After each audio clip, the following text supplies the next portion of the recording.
목사인 저는 누군가의 말을 많이 듣는 사람이기도 하지만 말을 많이 하는 사람이기도 합니다. 그러다 보니 저의 감정 상태에 따라 말실수가 생기곤 하는데요. 말을 하는 중에도 아차 싶을 때가 점점 더 많아지는 것 같아요. 그럴 때 제일 좋은 방법은 먼저 연락해서 사과하는 겁니다. 상대방이 전혀 알아차리지 못했더라도 먼저 사과하는 거죠.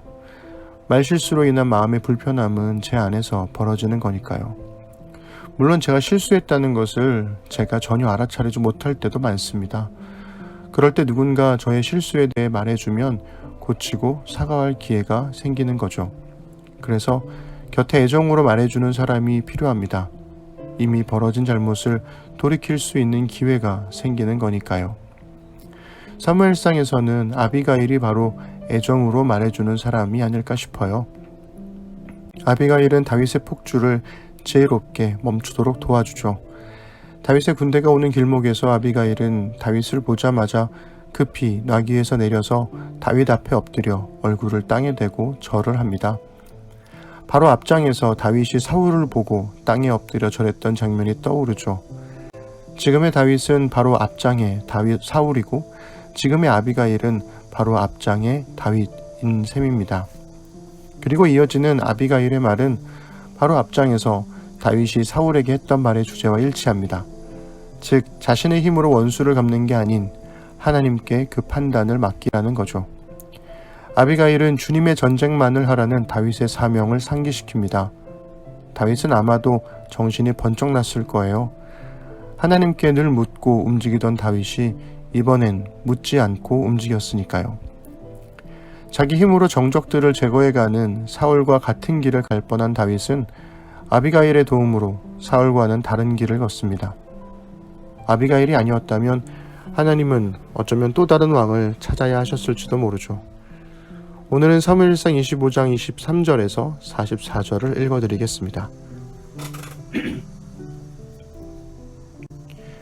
아비가일이 다윗을 보고 급히 나귀에서 내려서 다윗 앞에 엎드려 얼굴을 땅에 대고 절을 하였다.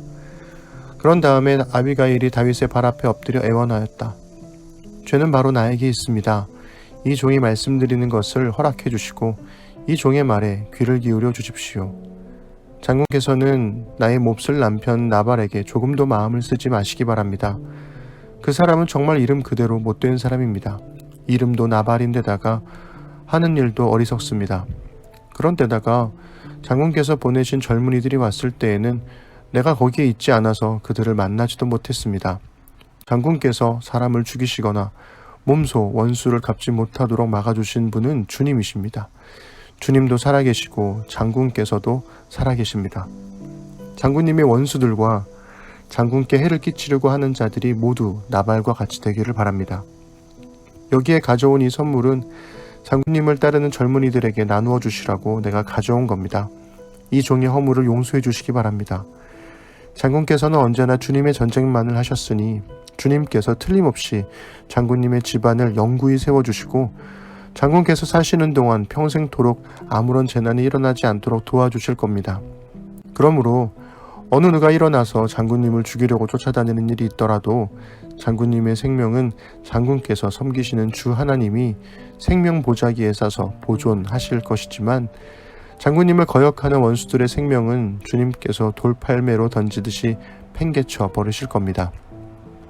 이제 곧 주님께서 장군께 약속하신 대로 온갖 좋은 일을 모두 베푸셔서 장군님을 이스라엘의 영도자로 세워주실 터인데 지금 공연히 사람을 죽이신다든지 몸소 원수를 갚으신다든지 하여 왕이 되실 때에 후회하시거나 마음에 걸리는 일이 없도록 하시기 바랍니다. 주님께서 그처럼 좋은 일을 장군께 베풀어 주시는 날 이 종을 기억해 주시기 바랍니다. 다윗이 아비가일에게 말하였다. 주 이스라엘의 하나님이 오늘 그대를 보내어 이렇게 만나게 하여 주셨으니 주님께 찬양을 드리오. 내가 오늘 사람을 죽이거나 나의 손으로 직접 원수를 갚지 않도록 그대가 나를 지켜주었으니 슬기롭게 권면하여 준 그대에게도 감사하오. 하나님이 그대에게 복을 베풀어 주시기를 바라오. 그대에게 아무런 해도 입히지 못하도록 나를 막아주신 주 이스라엘의 하나님이 확실히 살아계심을 두고 분명하게 말하지만 그대가 급히 와서 이렇게 나를 맞이하지 않았더라면 나발의 집안에는 내일 아침이 밝을 때까지 남자는 하나도 살아남지 못할 뻔하였소. 그리고 다윗은 그 여인이 자기에게 가져온 것들을 받고서 이렇게 말하였다. 평안히 집으로 돌아가시오. 내가 그대의 말대로 할 터이니 걱정하지 마시오. 아비가일이 나발에게 돌아와 보니 그는 자기 집에서 왕이나 차릴 만한 술잔치를 베풀고 취할 대로 취하여서 흥겨운 기분이 되어 있었다. 그래서 아비가일은 다음날 아침이 밝을 때까지 큰일이든 작은 일이든 나발에게 아무 말도 하지 않았다. 아침이 되어 나발이 술에서 깨었을 때에 그의 아내는 그동안에 있었던 일을 모두 그에게 말하였다. 그러자 그는 갑자기 심장이 멎고 몸이 돌처럼 굳어졌다. 열흘쯤 지났을 때에 주님께서 나발을 치시니 그가 죽었다. 나발이 죽었다는 소문을 듣고 다윗이 말하였다. 주님을 찬양하여라. 나발이 나를 모욕하였으나 주님께서 그 원수를 갚아주시고 이 종이 직접 무슨 악을 행하지 않게 막아주셨다. 주님께서는 나발이 저지른 죄악을 나발의 머리로 돌려보내주셨다. 다윗은 아비가일을 자기의 아내로 삼으려고 그 여인에게 사람을 보내어 그 뜻을 전하였다. 다윗의 종들이 갈멜로 아비가일을 찾아가서 그 뜻을 전하였다. 다윗 어른께서 댁을 모셔다가 아내로 삼으려고 우리를 보내셨습니다. 아비가일이 일어나 얼굴이 땅에 닿도록 절을 한 다음에 말하였다. 이 몸은 기꺼이 그분의 종이 되어 그를 섬기는 종들의 발을 씻겠습니다. 아비가일이 일어나서 서둘러 나귀를 타고 길을 떠나니 그 뒤로 그 여인의 몸종 5이 따라 나섰다. 아비가일은 이렇게 다윗의 시종들을 따라가서 그의 아내가 되었다. 다윗은 이미 이스라엘 여인 아히노암을 아내로 맞이하였기 때문에 이제는 두 사람이 다 그의 아내가 되었다. 본래 다윗의 아내는 사울의 딸 미갈이었으나 사울이 이미 다윗의 아내를 갈림 사람 라이스의 아들 발디에게 주었다. 다윗을 돌려보낸 아비가일이 집에 돌아왔을 때 나발은 술에 취해 인사불성인 상태였습니다. 말해봐야 소용없다고 생각한 아비가일은 다음날 아침 나발에게 나발이 술에 취해 있는 동안 벌어졌던 엄청난 사건들을 하죠. 그리고 나발은 아마도 심장마비로 쓰러졌고 결국 죽었습니다. 다윗을 지지했던 사무엘의 죽음으로 시작한 사무엘상 25장은 다윗을 거부했던 나발의 죽음을 지나갑니다. 그리고 나발의 아내였던 아비가일이 다윗의 아내가 되면서 다윗의 아내들에 관한 기록으로 끝이 나죠. 즉 다윗은 사무엘을 대신할 아비가일을 얻은 이야기가 되는 겁니다. 대학생 시절 아비가일과 사랑에 빠져 있었습니다. 지금은 없지만 앞으로 생길 여자친구에게 매일 편지를 쓰며 그 글의 끝에 항상 나의 아비가일에게 라고 썼을 정도니까요. 그런데 신학을 공부하면서 아비가일에 관한 다양한 논문들을 읽게 되고 아비가일에 대한 평가가 완전히 달라질 수 있다는 것을 알게 되었습니다. 그래서 2011년에 썼던 짧은 소논문의 주제를 문맥의 옷을 입은 아비가일로 잡았었어요. 거기서 제가 말했던 아비가일의 역할은 3가지였습니다. 아비가일은 첫째, 사무엘 선지자처럼 왕의 모습이 어떤지를 가르치고, 둘째, 하나님의 가치를 겸손하게 선언하며, 셋째, 훗날 다윗이 왕이 될 때 든든한 지지기반이 되어준다는 거죠.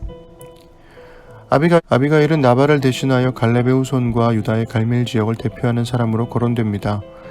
즉 다윗의 또 다른 아내인 아히노암이 이스라엘 여인으로 불리는 것처럼 아비가일은 이후 27장과 30장에서 갈멜 여인으로 불리죠.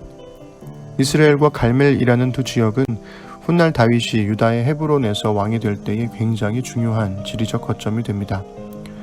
그러니 사무엘상 25장의 나발과 다윗의 대결 이후 2번에 걸쳐 유다 지역의 두 여인과의 결혼을 언급하는 것은 이후 다윗이 어떻게 유다의 헤브론에서 왕이 될 수 있었는지를 설명하는 복선이 되는 거죠. 하지만 저는 사무엘상의 문맥에서 아비가일의 가장 큰 역할이 사무엘의 역할을 대체하는 것에 있다고 생각합니다. 사무엘이 다윗에게 하나님의 뜻과 가치를 상기시켜 주듯이 아비가일도 다윗에게 하나님의 뜻과 가치를 깨닫게 해주고 있으니까요. 그리고 다행스럽게도 다윗은 그 말을 듣고 돌이킬 줄 아는 사람이었습니다.